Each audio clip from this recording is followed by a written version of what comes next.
Previously on episode 1 of The Trident. Mary and Lena took on New York with their new friend June and moved into her $25 million Park Avenue duplex. They were fun. Cool jobs and figuring out life on their own terms.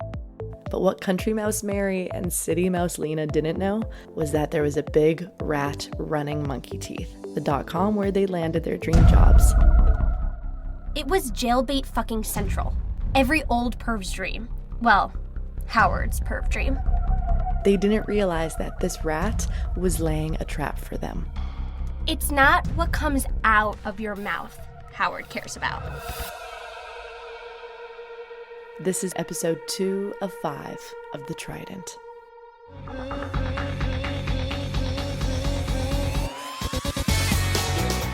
I'm Natalie Burnish, and this is Pod Dreams.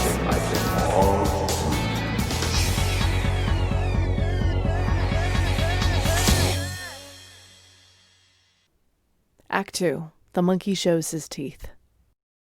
Mary and Lena were thriving at Monkey Teeth, making their Devil Wears Prada dreams come true. Lena's pseudo-brain science blog, Get the Dope, became more and more popular, while Mary found her niche with a section called The Troika, fun, breezy, episodic articles about a trio of fabulously fun and wealthy young Manhattan socialites. It earned Mary a following as impressive as Lena's brain food blog. Because of her success, it didn't feel unusual to Mary when Howard called her into his office to quote-unquote talk about her future. Look, I'm over 6 feet and I have been since I was 14. I'm not a foreigner to being leered at or unwanted advances, but one thing Howard did was always look me straight in the eye. His eyes never wandered down past my neck. Never. And that, along with the success of the Troika, well, that's why I didn't suspect that anything was weird. But like any predator, Howard had his own method of attack. He was just biding his time, waiting for the right moment to pounce. And when he invited Mary over to his apartment, claiming there was potential interest in the Troika as a TV show, that was the moment. I thought, man, this is it. I'm going to have a show on HBO and my life was going to be set. Howard had this great brownstone on the Upper West Side. He took my coat like I was royalty. I was excited, unsuspecting. I was a little surprised Jacqueline wasn't there, but I still wasn't seeing any red flags. Letting her guard down so thoroughly quickly proved to be a mistake. As promised, we'll spare you the gruesome details of the encounter, but again, the details are painfully familiar. Fawning, flattery, veiled promises followed by exhibitionism, intimidation, masturbation, and force, topped off with a giant finale of shame. I don't want or need any physical details, Mary, but how did your mind process this as it was happening, and afterward? What do you mean? Did the shock and realization sink in right away? I mean, did you suddenly realize his interest in you was all a means to an end? Yeah, no. You always hear people like me. I mean, when something like this happens, people say they went numb. I felt it like a fucking tidal wave. I would have loved numb. What did the tidal wave feel like? I'll tell you what I felt like. Deflated. Angry. Worthless. Stupid. More than anything, stupid. And the grossest thing was the way he looked at me after it was all over.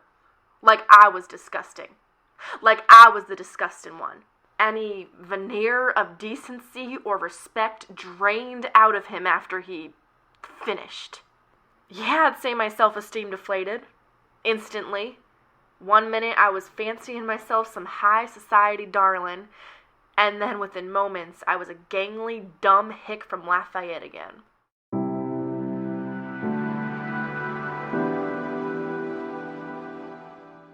That night, Howard tapped years of joy and thirst for life from Mary. The shift was immediate and unmistakable. Mary turned inward. We tried everything to figure out what was going on with her.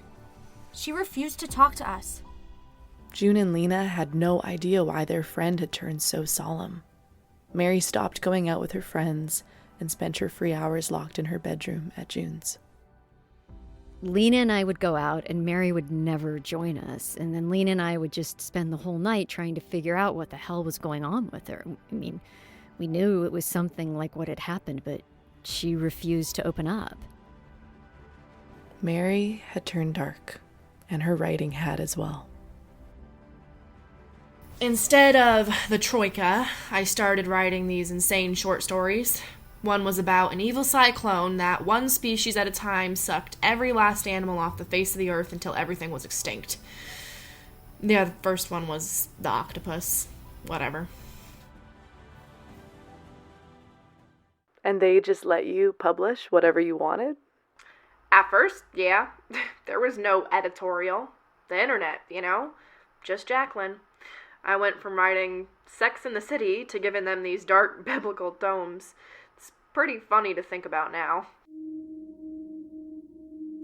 It wasn't funny to Mary's readers. They turned on her. Her comment section bashed her cruelly.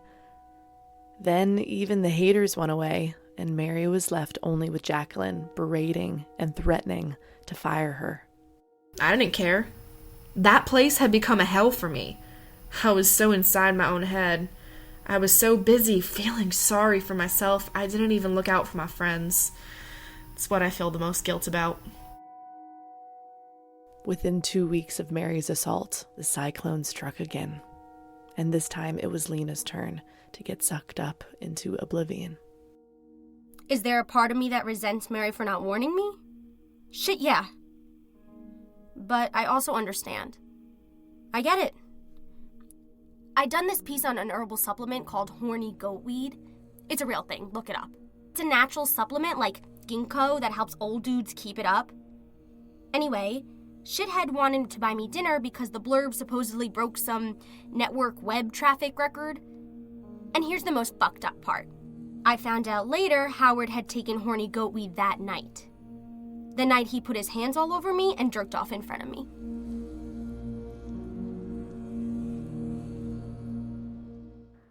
We're trying to stay away from details in the story, but did he touch you or hurt you? Do you want to know or not? Just whatever you feel comfortable talking about. Let's just say I got off easier than Mary did. And it wasn't my first time being accosted, violated, whatever you want to call it. But it did a number on me, yeah. Fucked me the fuck up. June now found herself host to 2 sullen women in victim comas. The once lively playpen that was her posh duplex with her newfound friends had become a silent house of pain.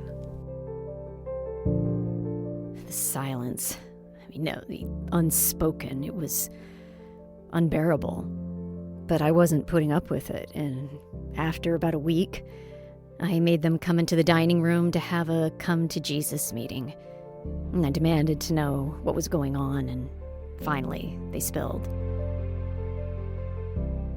The wounds were so fresh, and I felt so horrible that it happened to Lena when I could have warned her.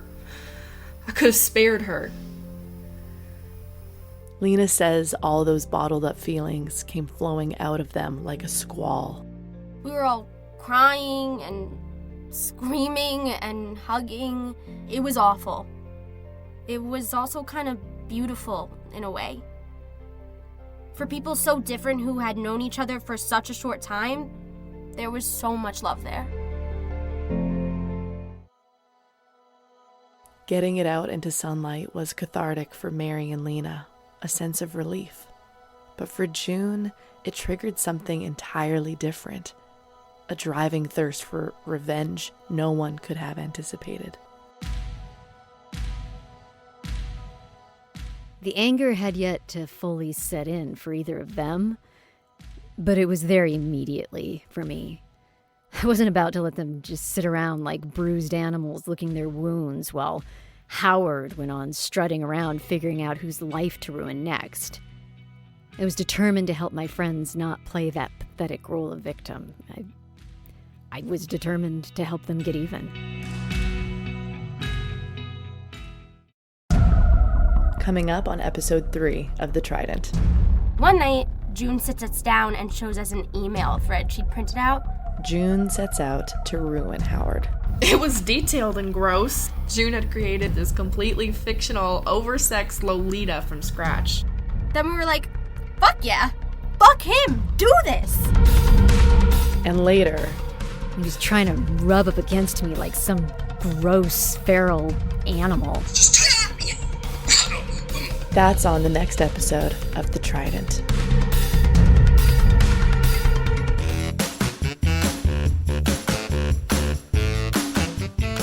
The Trident was written, directed, and edited by Scott Firestone for the original podcast Pod Dreams. The role of June March was performed by Laura Faye Smith. Julia Brandy Polchin played Lena Barrett, and Jessica Liz Adams played Mary Davidson. The role of Howard Black was played by Scott Firestone. Corey Landis played the reporter, and the role of the narrator, Natalie Burnish, was played by me, Brittany Grable. The Trident is a work of fiction and a production of Pod Dreams. Any resemblance to actual events or persons, living or dead, is entirely coincidental. For more stories of aspiration and wish fulfillment, visit poddreams.com. Pod Dreams.